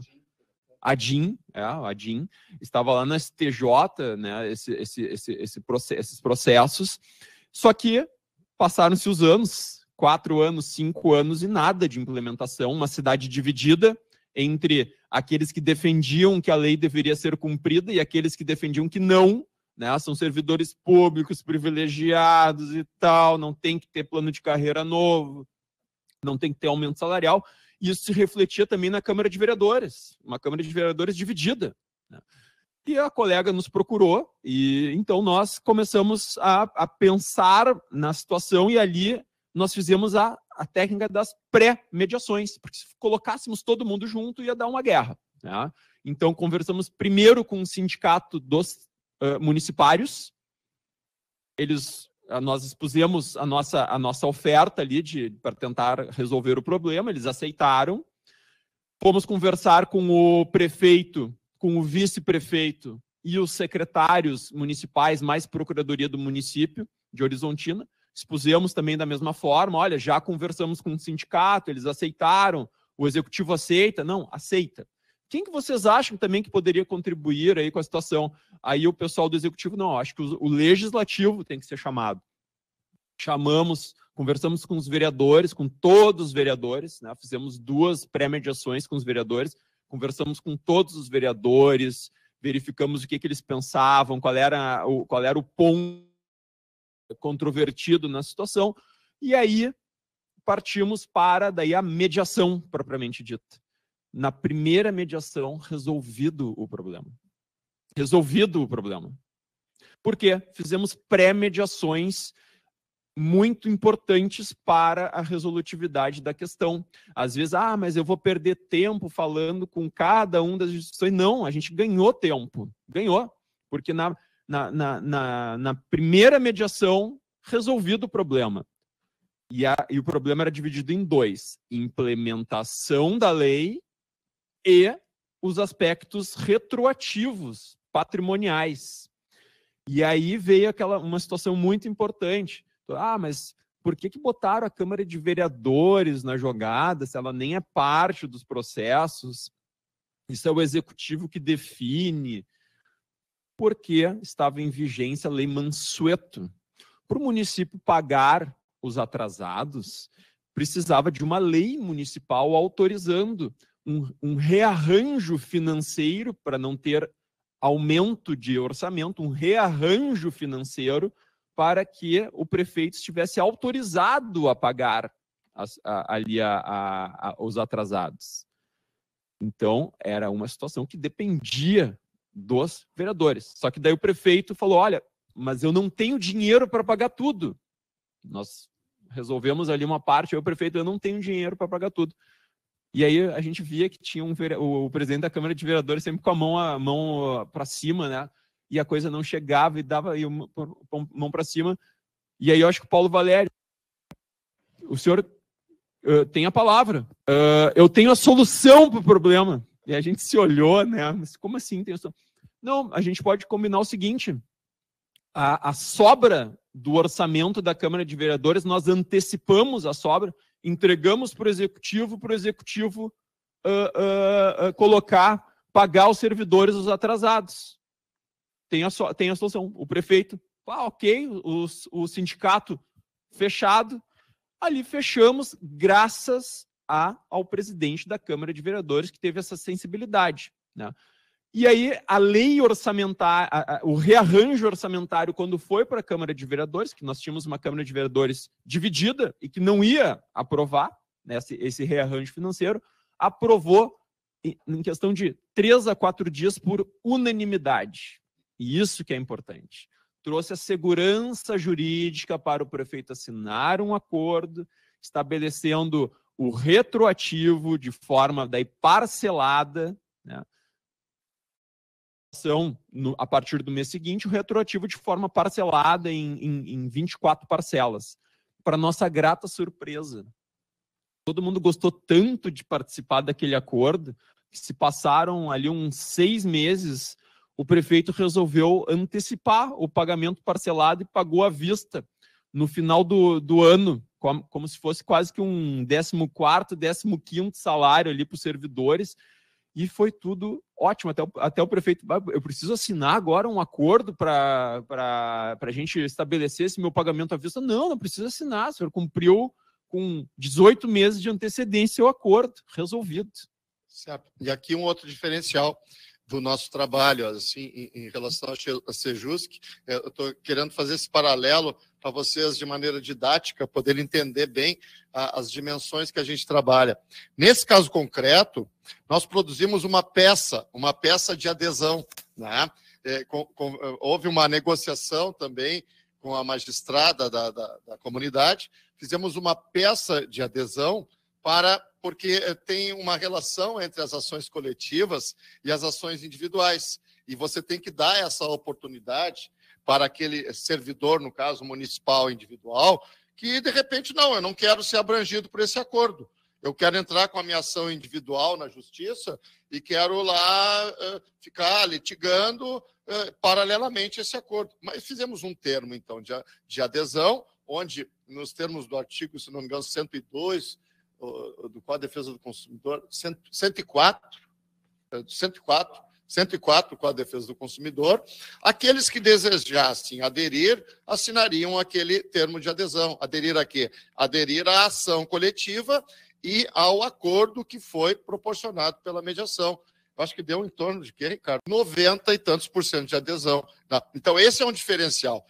Por nós termos a peculiaridade, também sermos técnicos jurídicos, nós também produzimos peças que são oferecidas ao consenso. Né? Então, todo mundo pode mudar ali, o prefeito, o advogado dos servidores municipais, todo mundo mudou, e oferecemos à magistrada, que também deu a sua aceitação e homologa. Então, esse é um diferencial.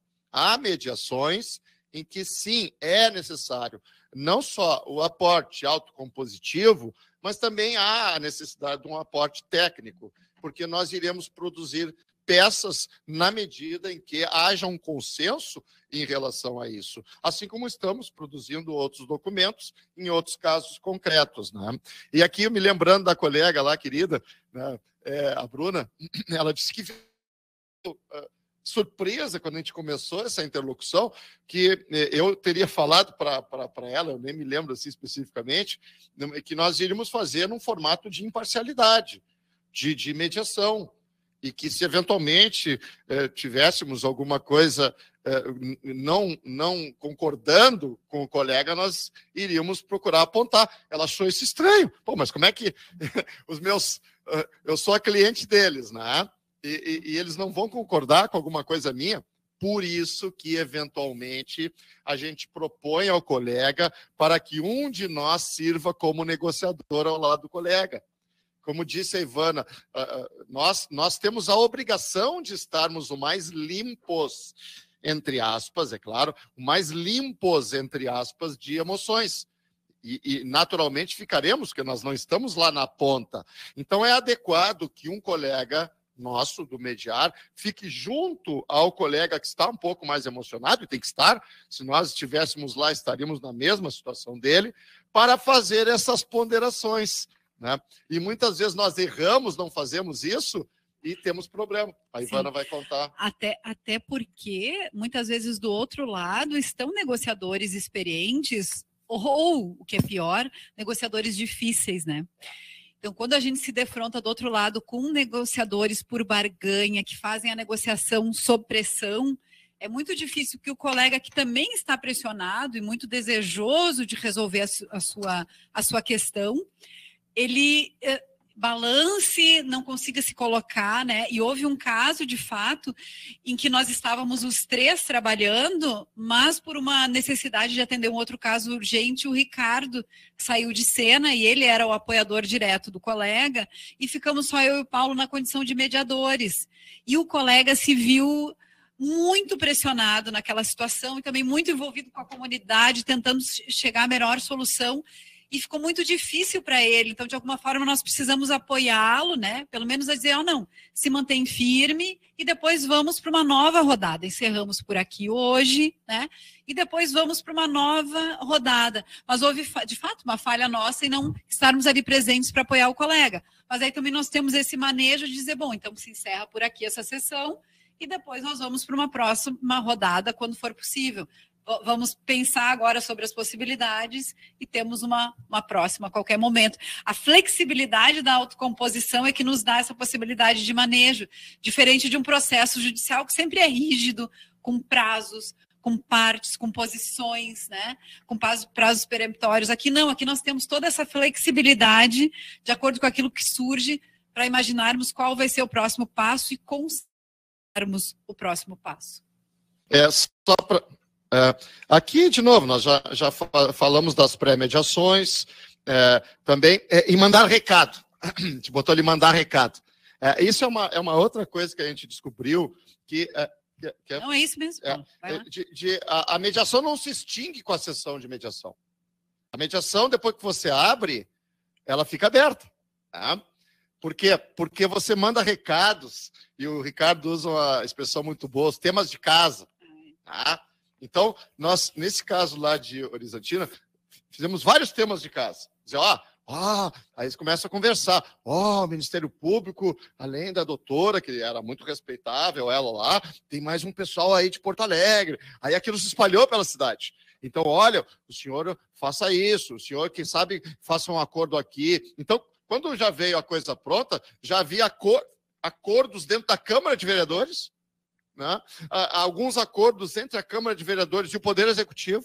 Né? Então, olhem só a dimensão que se consegue alcançar com boas técnicas humanas de mediação. Então, e também continua a mediação no WhatsApp, mas isso aí eu acho que a Ivana vai falar. Então, o que a gente queria colocar aqui é essa característica do trabalho autocompositivo, a característica panprocedimental da mediação. Seja online ou não online. Panprocedimental. Vai além do próprio procedimento formal que a gente aprende nas escolas, não é? De você botar todo mundo junto ali, em frente à frente, faz a declaração de abertura, faz pré-mediações. Não, tem essa característica panprocedimental que acontecem perifericamente e colateralmente, expressão muito bem usada pela Ivana, acontecem colateralmente outras negociações e outras mediações, que eu não vou dizer espontâneas, né, porque elas foram alavancadas por essa possibilidade. A gente orienta nesse sentido. A gente, faça uma conversa lá, e você faça com quem está, e assim as coisas vão acontecendo. Esse é um trabalho diferente não é, que a gente realiza. Na realidade, a gente cria a ponte de relacionamento entre os envolvidos. Porque se a gente está ali, de alguma forma faltou o diálogo, né? O diálogo entre as instituições, entre as pessoas físicas e jurídicas presentes nas tratativas, e o que a gente faz é isso, a gente coloca, estamos fazendo aqui a mediação e tal, mas a coisa não encerra aqui. Amanhã, fulano vai lá na casa do cicrano aí para tentar resolver alguma coisa. Presidente da Câmara de Vereadores, junte os líderes para decidir essa questão. Façam uma reunião de líderes, decidam. Converse aí com a comunidade, leve adiante essa ideia, né? Ou, era o caso ali de Uruguaiana, a gente fez uma mediação e estabelecemos sigilo, porque era um problema, o vazamento de informações dava um baita de um problema ali para a comunidade. O prefeito, certa feita, falou, olha, não tenho como evoluir nesta mediação, porque o que a gente está colocando aqui por vezes sai e eu sou pressionado pelos vereadores, sou pressionado pela população. Tá, então é sigilo. Fizemos ali uma cláusula de sigilo das mediações.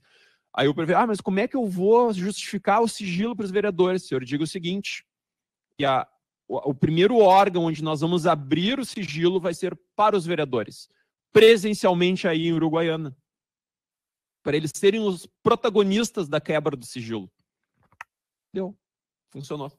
Não. E aqui só um detalhe aqui, ó. Vejam bem esse detalhe que está acontecendo. Não sei se vocês perceberam. Mediações que já se concluíram e que se solicitou a abertura do sigilo, nós estamos falando o nome de pessoas, né? Outras mediações, que foram essas que a Marta participou, nenhuma referência a nomes, porque essas estão cobertas pela confidencialidade. Então, veja que a gente tem que praticar, não basta só falar, não é? É muito cara essa questão da confidencialidade. E os colegas, as pessoas que estão precisam entender isso. Você realmente não pode abrir essas questões sigilosas. Senão, você não é um mediador. Você poderá ser perquirido, não é por estar atuando fora da legalidade.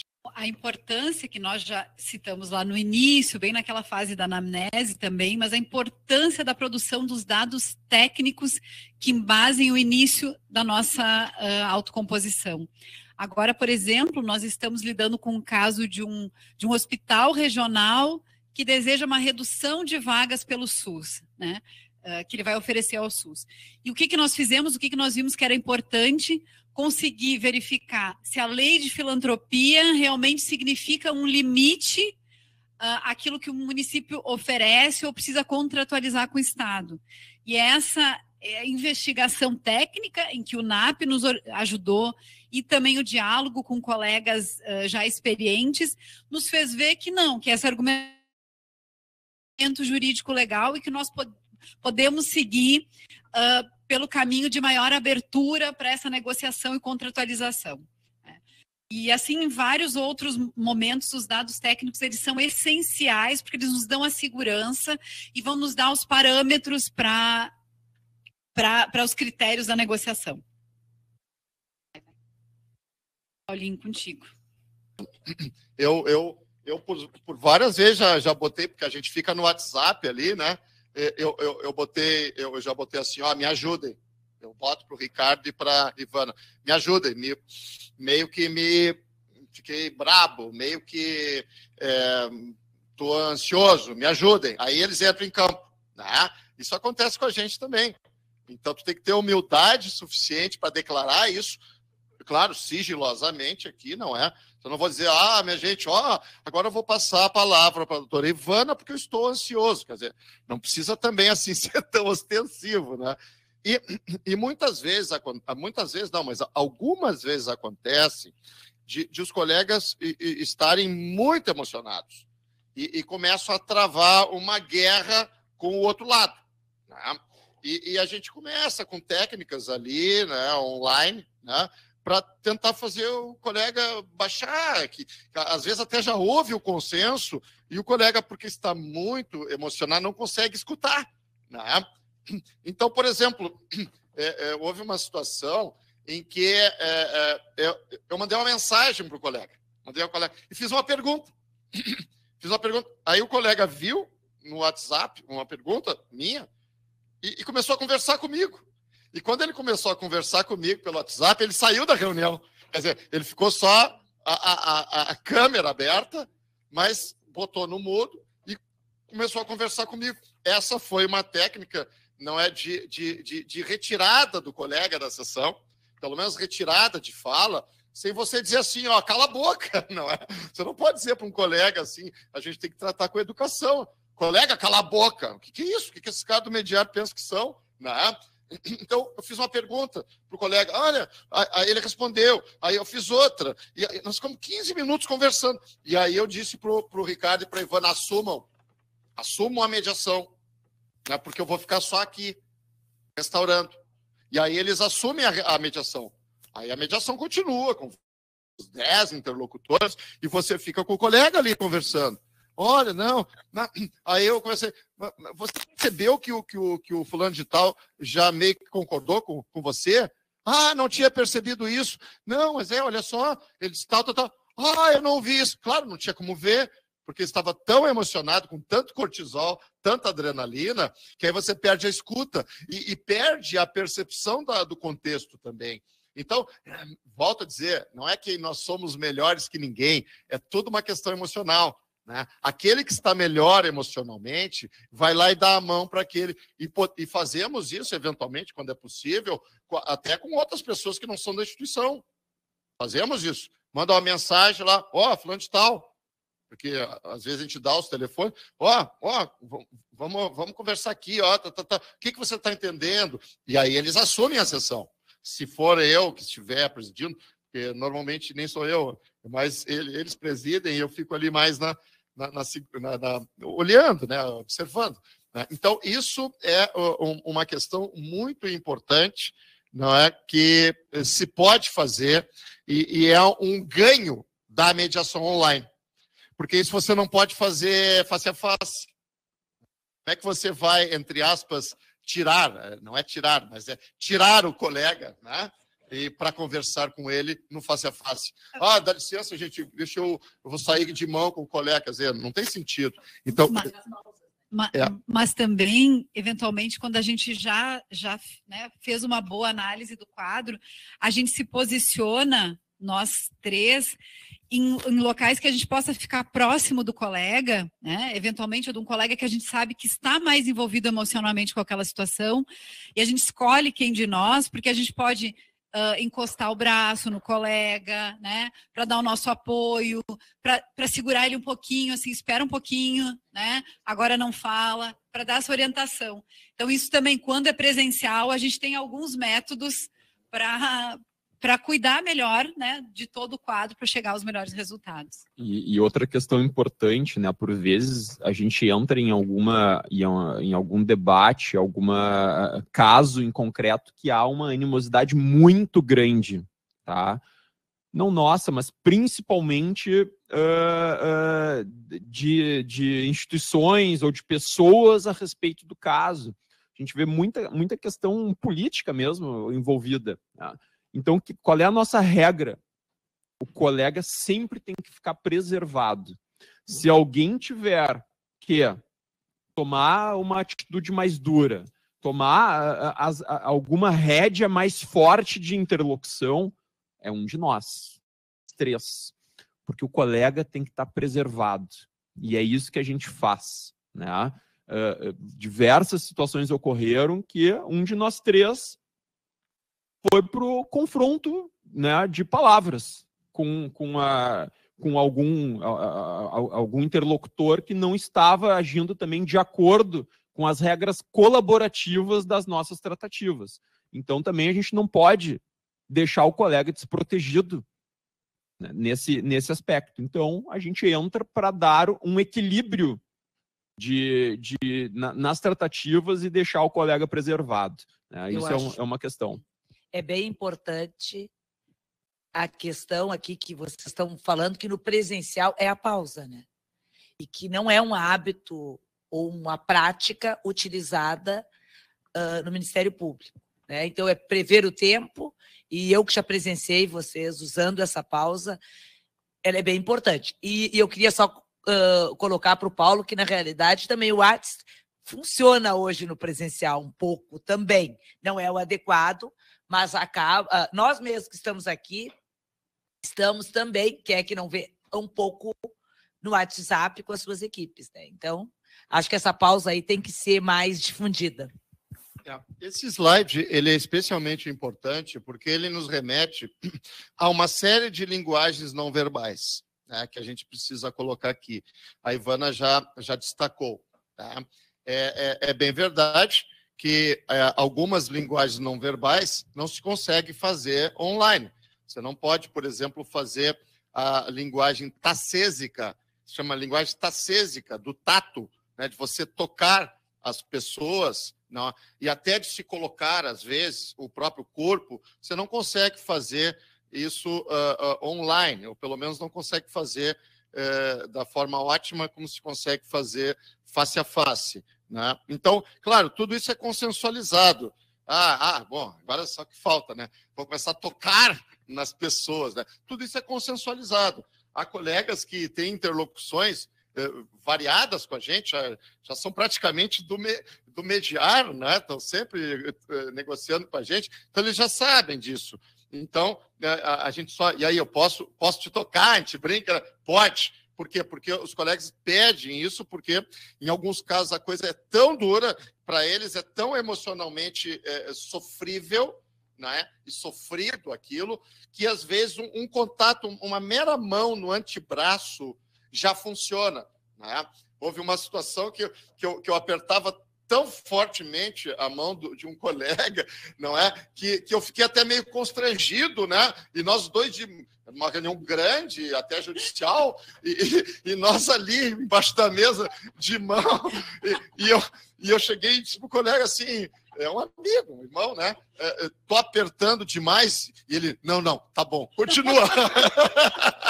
Não é? Então, porque o grau de tensão, porque se tu solta ali, o colega ia tocar os dois pés no ar, e ele sabia disso, não é?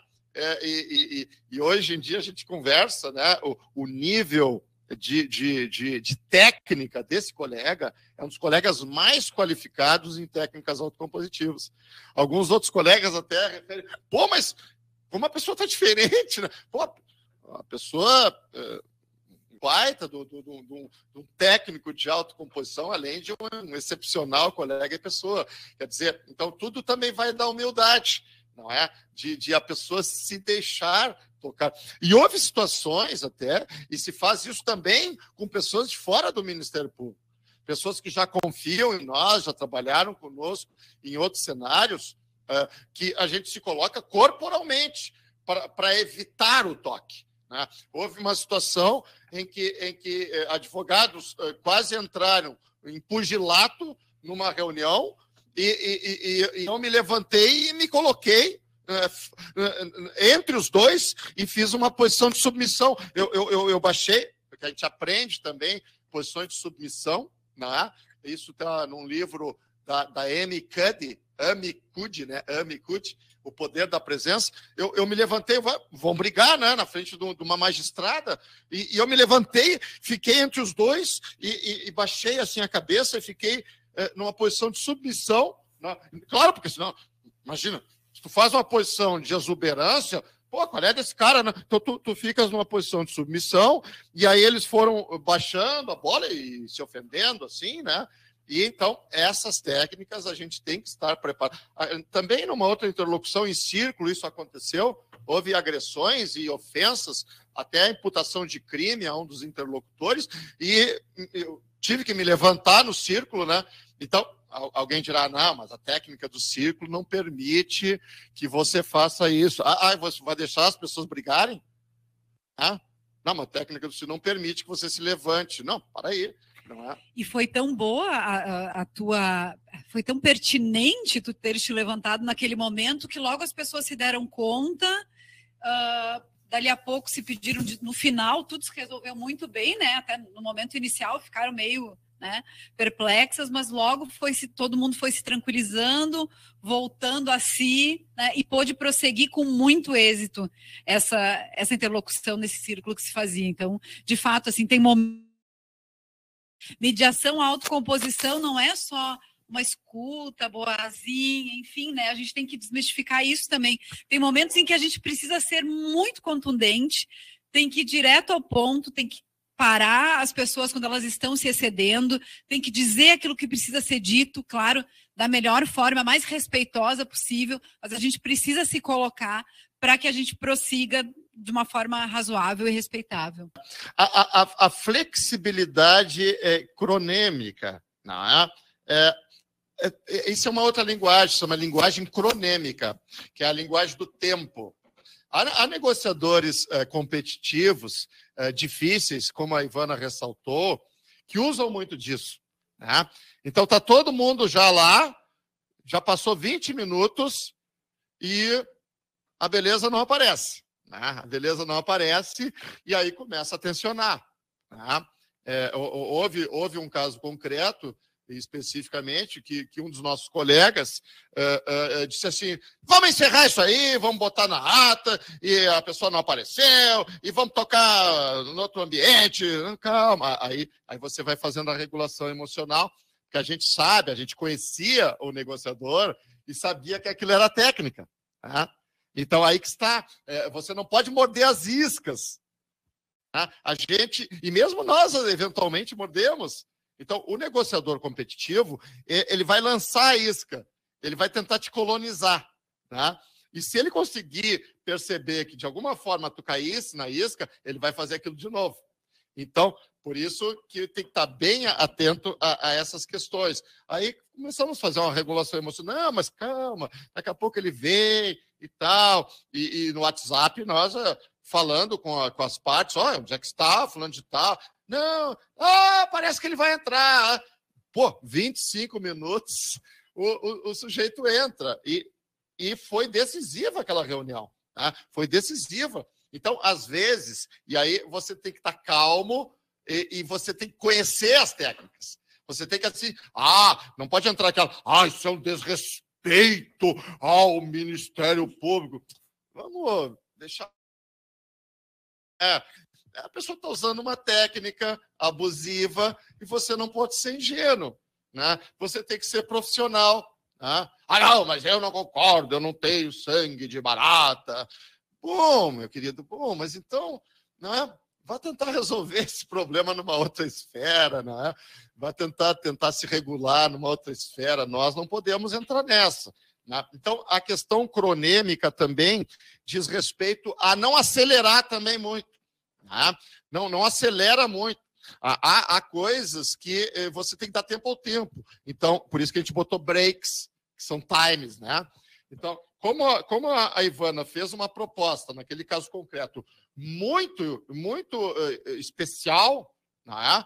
Tu não há de querer que os seres humanos, né, que vieram formatados para dizer isso ou formatados para dizer aquilo e não vieram formatados para analisar essa questão que surgiu, você não há de querer que eles possam dar uma resposta em 5 minutos. Então, isso é uma percepção do mediador. Então, aí você faz um break, é a questão cronêmica.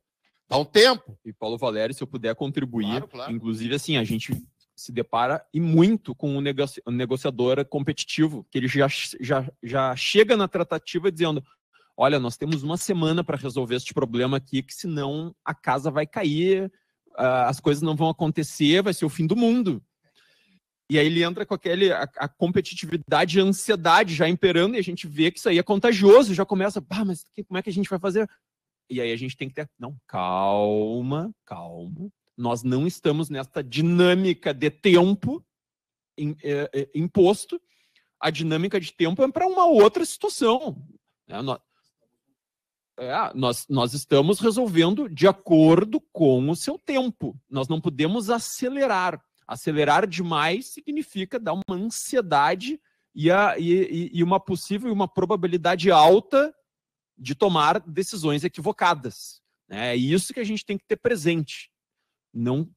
A gente tem que ter esse olhar, assim, que às vezes quem quer impor uma dinâmica de tempo de alguma forma, a gente tem que saber filtrar isso, né? Filtrar. Destacar aqui que nós também fazemos parcerias com outros agentes públicos, que às vezes todo esse trabalho de regulação emocional, nós já temos, mediante a permissão deles, a possibilidade de fazer a regulação emocional com outros agentes públicos de outras carreiras. Porque nós acabamos recebendo, nesses casos concretos, o dom da confiança deles, eles confiam em nós, então nós podemos, com jeito, fazer a regulação emocional. Os atropelem, para que não empurrem para um acordo que será prejudicial a esses órgãos públicos também, diversos até do Ministério Público, porque, como foi dito aqui, nós estamos fazendo um tratamento do problema estrutural como um todo. Então, isso aqui não é um trabalho que se faz só para colegas. Quando tem uma pessoa sendo empurrada, nós vamos lá, apoiamos e vamos juntos. Porque também se faz esses acordos, assim, por exemplo, vamos consensualizar aqui Ministério Público e Procuradoria do município. Vamos consensualizar, vamos trabalhar junto? Vamos consensualizar Ministério Público e Procuradoria do Estado, Ministério Público e sei lá, defensores. Então, várias categorias, né, classes de trabalho que nós consensualizamos porque dentro daquela ideia, não é que a união não faz só açúcar, também faz a força. E, pessoal, assim, finalizando, né, temos 1 minuto, a questão da mídia, né, que é muito importante fazer parte também de um planejamento, porque a gente trabalha, por vezes, muito com as questões, assim, borbulhantes, né, questões que têm um interesse midiático para lado A, lado B, lado C. Então, fazer um planejamento na questão de mídia, e aqui se coloca ser o mais genérico possível, para não entregar ali algo precioso que nós temos, que é uma informação que daqui a pouco, ali dentro das tratativas, podem fazer diferença, se colocado na mídia, acaba com a tratativa. Então, nós temos que ter esse olhar em relação à utilização da imprensa, da mídia, como que nós vamos fazer, e isso faz parte do nosso trabalho também. Nós, por vezes, fizemos reuniões exclusivamente para ver como é que nós vamos nos manifestar na imprensa. E volto a dizer, às vezes, é uma manifestação dura na imprensa. Aí é um de nós 3 que vai para a imprensa fazer essa manifestação dura. Mas a gente sempre faz faz parte do planejamento essa questão da mídia. Né? Acho que 11h30 e chegamos, eu acho que ao nosso final do planejamento. Acho que falta. Tá, vamos lá. Caros colegas, ainda vou passar aqui rapidamente a palavra para um último comentário de cada um, mas esse evento faz parte de um ciclo de capacitações e métodos autocompositivos, que nós teremos continuação no dia 27 de junho, 11 de julho, 26 de agosto e 24 de outubro. Todos eles serão certificados individualmente para quem quer participar dos eventos a partir do próximo evento, que é 27 de junho, basta assistir os eventos anteriores e também é importante que assista alguns eventos que já foram veiculados no ano passado, como quem tiver interessado, que já foi dado pelos colegas, toda a questão legislativa e normativa da autocomposição. Está lá no vídeo que também vai compor essa trilha educacional de autocomposição. Eu pediria uma palavra final de cada um dos colegas e que todos hoje entendam que, muito importante, eu queria já, antes de passar a palavra para vocês, agradecer a participação, a disponibilidade em vir compartilhar a experiência aqui, não só com os colegas, servidores e colaboradores do Ministério Público, mas também com todos os colegas do Ministério Público brasileiro e sociedade em geral, porque estamos aqui no YouTube, trazendo essas questões do que compõe a autocomposição hoje dentro do Ministério Público. Acho que foi dito aqui por vocês 3 que estamos um pouquinho além como previu a lei de 2015, do buscar aplicar a lei, de trazer o direito para aquelas partes, mas uma possibilidade de buscar o interesse, não só para as partes, mas para todos envolvidos em cada um dos casos, buscando a resolutividade. Doutora Evana, hoje eu estou trocando os nomes, sua palavra final. É um prazer conversar com todos vocês sobre essa questão do planejamento, né? E dizer que a cada reunião que a gente faz de planejamento com os colegas, se enriquecem mais as nossas possibilidades e que é um grande privilégio trabalhar com tantos colegas do Rio Grande do Sul, porque muitas cabeças pensantes a gente sabe que só agregam mais à instituição. Então, realmente, a gente apresentou aqui a forma como a gente vem trabalhando, mas numa próxima interlocução, certamente a gente terá mais a contar, porque é um trabalho que está em permanente desenvolvimento junto com todos os nossos colegas e servidores aqui do Rio Grande do Sul. Muito obrigada. Eu queria também agradecer e dizer que esse é um trabalho realizado por muitas pessoas, não é só um trabalho do Ricardo, da Ivana e do Paulo Valério. Veja a oportunidade grandiosa que todas essas pessoas que nos ensinaram, né, que nós aprendemos muito na prática, né? Nós temos aí mais de 800 sessões de mediação, não é brincadeira. As três aqui já fizemos reuniões e sessões, mais de 800, então muita coisa se viveu, dos mais variados casos concretos. Então, meus sinceros agradecimentos, não é, a todos que nos auxiliaram, né?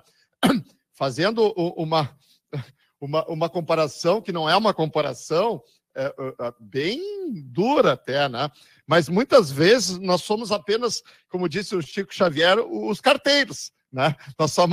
Nós só enviamos as mensagens que nos passaram, né? Colegas que nos ensinaram, e nós só repassamos nessas capacitações as cartas que foram mandadas, e nós somos apenas os carteiros, é claro, não querendo nos equiparar ao grande Chico Xavier, né? E outra coisa, todos nós temos as nossas vaidades, nós somos seres humanos, né?